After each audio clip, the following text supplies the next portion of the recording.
Thank you, Mr. Chairman. Mr.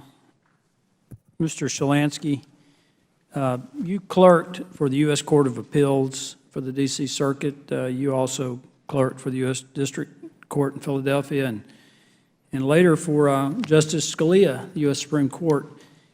In your role as a legal clerk and even in your role in your private practice, wouldn't it be reasonable to believe that you are familiar with subpoenas?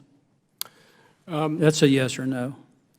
Doesn't require a lot. I had never dealt with one prior to this. You never dealt with one prior to this, but you're a lawyer. You understand how it works. Yes, sir. I doubt seriously that Judge Williams or Pollack or Scalia would have had the patience that this committee's had in this process. I want to ask you, in the last hearing, Ms. Facile said that 4 document custodians had been identified to date. Since then, through interviews conducted by this committee, we have learned that there are at least 4 additional IRA staff that were responsible for the review of the rule not previously identified by OMB or ARIA. Can you explain why you only identified half of the custodians to the committee? When we began our document review and began to produce documents to this committee, we focused initially on the proposed rule stage, given the request as we understood it and the guidance we received from committee staff. So we identified the principal custodians that we thought were most relevant there. As we've moved forward and the committee expressed interest in the additional custodians, we have prioritized those and indeed produced their documents in our last production. Well, should the committee be prepared to learn of additional names of potential document custodians? It is my belief that if there are any additional custodians, they have had a far lesser role and would not have been the principal people involved with reviewing the rule.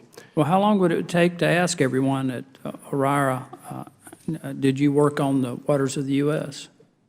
We have done that. The problem is that sometimes— You did? Well, why did it take over a year to find out that instead of 4, there were 8? The initial identification of 4 was related to our focus on the period of the proposed rule, and those were the relevant custodians. The additional ones that have been identified are as we've moved to reviewing documents in the final rule stage, and again, were people who I think really had far lesser roles. Sometimes documents— But shouldn't you have let the committee decide whether or not they wanted the to have information about everyone? I mean, everyone is everyone. No, and it is our duty to be responsive in that regard. But you didn't. Well, we've been reviewing— No, you've been delaying. No, sir. In all sincerity, we have long acknowledged that our initial response was slow. If you look at our productions, our last 5 productions, we committed to regular productions, and we have met those productions. We've also committed to making our productions faster to the extent we can. Since my last hearing, we have given our largest production to date. It is my hope we are moving very okay, let me move to something else. Through the end of these. In March 3rd, in the March 3rd 2015 hearing for this committee, several members asked you to produce documents related to ARIA's review of the rule. Did OMB accompany you to that hearing? Did anyone come with you? I'm sorry, to my March 15th hearing? The March 3rd, 2015 hearing. March 3rd, 2015 hearing. 13 months ago. Oh, okay. Sorry about that, 2015. And the question is, did anyone from OMB accompany me to that meeting? Right. I generally have some people who come with me. I don't specifically recall who might have been here at the time. Among those who came with you, did you instruct ARIA staff to initiate a search for the responsive records? As soon as we received the request for documents, I personally immediately instructed OIRA staff to search their records. Did anyone tell you not to initiate a search at that time? No, sir.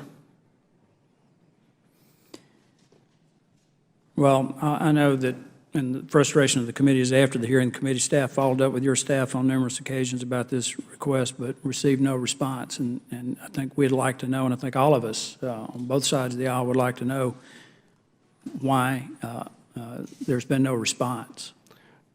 I think that there has been constant engagement between our staff and your staff. And in particular, I would point that since December, we have produced 5 regular document productions and are hard at work on our next one. Our latest one was just 2 weeks ago. We have prioritized the periods of review and the custodians that the committee has expressed most interest in. I would also note that the 3 most senior officials at OIRA have voluntarily agreed to transcribed interviews, 2 of which have already occurred, including the person most responsible for the review of both the proposed and final rule, and that my own transcribed interview is being scheduled for a time, I think, fairly soon to come. Well, here's my problem with this, and I think the problem that a lot of us in the committee are having is that there seems to be a pattern here of running out the clock. And again, going back to your experience as a lawyer, even though you never participated, been involved with a subpoena before, as a lawyer, you understand that a request for documents is something that most people, judges, lawyers expect to be fully complied with, and it's throughout the administration. We've seen this time and time again, and I just frankly have a hard time believing that there's been a good faith effort to produce the documents in a timely manner. Thank you, Mr. Chairman. I yield back.